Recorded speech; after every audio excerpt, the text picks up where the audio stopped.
আজকে বাবা ওয়াটারমেলন নিয়ে আসবে। খুকি দেখ তোর জন্য ওয়াটারমেলন নিয়ে এসেছি। আচ্ছা ঠিক আছে আমি কাটি। আরে বাবা দেখো লাল হয়েছে।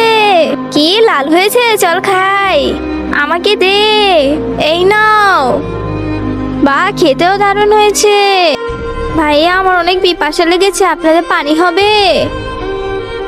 আচ্ছা কিন্তু আমি দিতে পারবো না, কারণ এগুলো 3 দিন আগের পানি আর খুবই গন্ধ। আরে গন্ধ পানি কে খায়? তোমরা কিভাবে খাও? বোন আমরা এই 3 দিন ধরে এই গন্ধ পানিই খাচ্ছি। আরে না না আমি এই গন্ধ পানি খাবো না। তুমি একটু বলতে পারো এখানে কোথায় পাবো? এই এলাকা দূর দূরান্তেও কোনো পানি পাবেন না। তবে একটা বুদ্ধি দিতে পারি। কি বলেন? প্লিজ আমাদের এখান থেকে ওয়াটারমেলন নিতে পারেন। পানি যেহেতু নেই আপনি তরমুজ খেয়ে তৃষ্ণা মিটান। হ্যাঁ হ্যাঁ আচ্ছা আমাকে একটু দেন।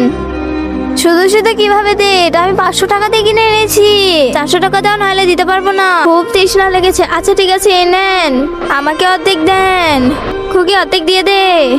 এই নেন। মনে হয় এই মহিলাটা মূর্খ, এতগুলো টাকা দিয়ে এটুক নিয়ে গেছে। আরেকটা খেতে পারবো আমরা। হ্যাঁ হ্যাঁ এরপর কি হলো সেটা দেখার আগে নিচের সাবস্ক্রাইব বাটনটি কেউ যদি সাবস্ক্রাইব করে তাহলে তার মা বাবা চিরকাল বেঁচে থাকবে। আর যারা লাইক করবে তাদের মনে আসে যেন পূরণ হয়। আর আমি দোয়া করে দিলাম। আর এখানে দেখি কল আছে।